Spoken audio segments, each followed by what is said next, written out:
Hey everyone, welcome back to the channel. Today's video is going to be a little different. I'm not going to be doing any product reviews, no tutorials, no comparisons. It's going to be just me talking to you guys because we just hit 10,000 subscribers and honestly, it feels like unreal. When I started this channel about 5 years ago, I had no idea where it's going to go because back then I was just another guy passionate about tech, experimenting with gadgets, learning new things, and sharing whatever little I knew on camera. I still remember my first few videos. The lighting was bad, the audio was echoey, and still is. I mean, I'm not saying that the setup is amazing now, but yeah, better than before. I had absolutely no idea how YouTube even worked. But I had one thing. This crazy excitement that I had to create. Personally, I like editing videos more than making videos. So in order to give myself an opportunity to edit more videos,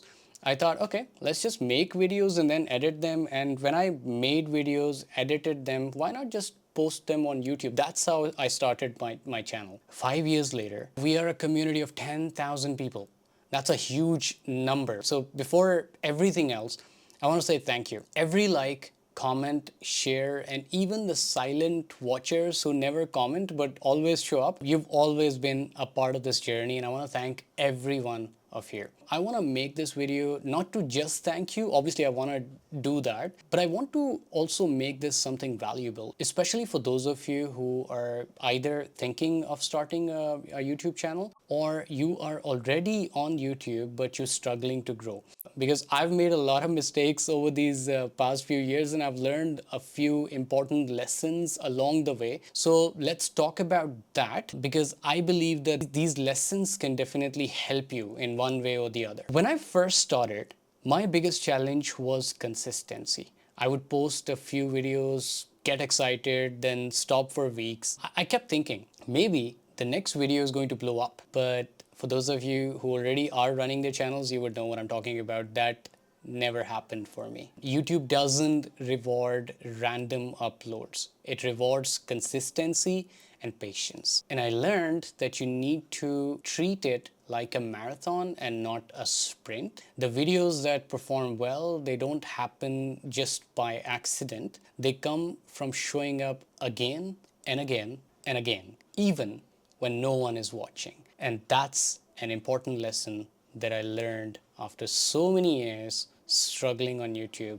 and thinking maybe the algorithm is against me, but that's not the case. It's not the algorithm. The audience is not in favor of you because your content is not that good and you gotta accept that. Another big mistake that I made initially was trying to be perfect.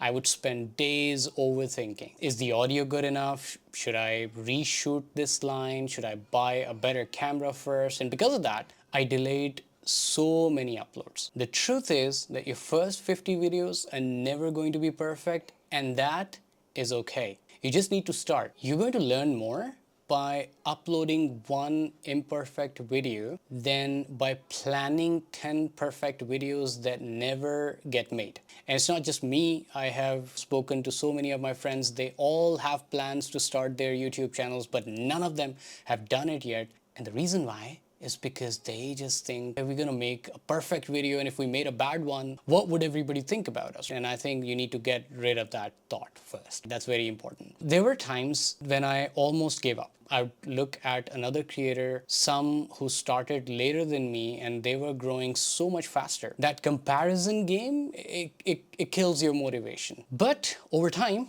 I realized something. Everyone's path is going to be different. The algorithm, the niche, the timing, all of it varies. The only thing that you can control is your improvement. So if your video today is better than the one that you made yesterday or maybe last month, you are already winning and you need to realize that. I also faced that classic tech YouTuber challenge, getting access to devices, dealing with music issues, and even negative comments. I had at a time 2 strikes on my channel and I was so worried that what's going to happen, but thankfully 3 months passed and I learned those lessons. So please also remember, make your own genuine content and never pick someone's content or copy someone's content that's going to impact you in a very negative way. YouTube is very strict about it, and their algorithm is too good to catch those things. So please remember not to do that. And I was talking about the negative comments, right? Let's get back to that. That one used to hit really hard. You spent hours editing, recording, trying to make something useful, and then one random comment says, "This is boring." But I learned to focus on the positive feedback eventually. You can't please everyone.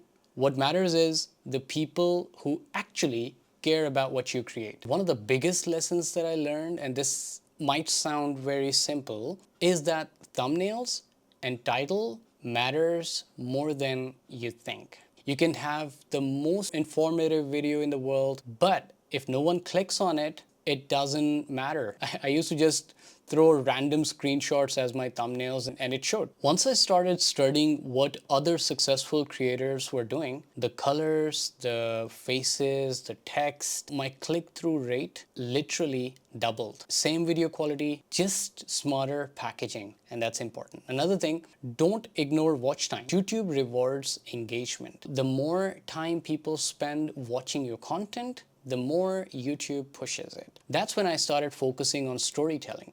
Even in a tech review, I try to start with a hook, a reason why you should care. Something like, "This tiny gadget just replaced my laptop charger." That one line gets the viewer curious. Once they're curious, they're going to stay. Speaking of staying, here's something that I wish I'd understood sooner. Your audience doesn't just subscribe for your videos, they subscribe for you, your vibe. So don't be afraid to show a little bit of yourself. Early on, I was too robotic. I thought people only cared about specs or performance numbers, but when I started adding small personal touches, like my honest opinions, small stories, or my own workflow, people started connecting to my content more. For those of you just starting out, here's my honest advice. Don't wait for the perfect gear. Start with what you have. Focus on good quality audio. I think that's going to be important. People will forgive slightly bad video quality, but they will not forgive bad sound. Keep your editing simple and clean, and most importantly, upload consistently. Even if it's one video per week, make it non-negotiable and upload one video per week. Period. Also spend time in your analytics. I used to ignore it for a few years because it looked complicated. Once I started studying which videos were performing versus which videos were not performing that well, it did completely change my approach. Analytics is not just numbers, it is feedback. It tells you what your audience likes, where they drop off, what they search for. So use that. That's a tool that's going to really help you. And when it comes to growth, yes, thumbnails, titles, consistency, these things matter. But the biggest growth hack is patience. Everyone wants viral success, but the truth is, sustainable growth takes time. Focus on building trust with your audience, reply to comments, listen to feedback, and create videos that actually help people. That's how your channel grows. There were so many moments when I doubted myself, times when I thought, maybe this is not something for me. But you see, that one single comment would pop up and it would say, "Hey, your video really helped me." And that one line made it all worth it. That's why I keep going, and that is what keeps me going. And now at 10,000 subscribers, I feel like this is just the beginning. There's so much more for me to learn. There's so much more for me to improve on. But hitting this milestone has reminded me that it's okay to grow slowly as long as you're growing for the reasons. To everyone watching this video, thank you. Whether you joined recently or you've been here since those shaky, echoey videos a few years ago, you're the reason this channel exists. You've supported me through every experiment, every failed idea, every upgrade, and every comeback. And if you're someone who's still thinking about starting your own YouTube channel, do it. Don't overthink. Don't wait for everything to be perfect. Just hit record. You'll figure it out along the way. We all do that. Once again, thank you for 10,000 amazing people. I'm beyond grateful, and I can't wait to see where we go next from here. I think next would be 100,000 and I'm all ready for it. That's all for today's special video. Back to the regular tech stuff from the next one, but today this one was truly from my heart. Thank you for being here. Thank you for supporting me. See you guys in the next one.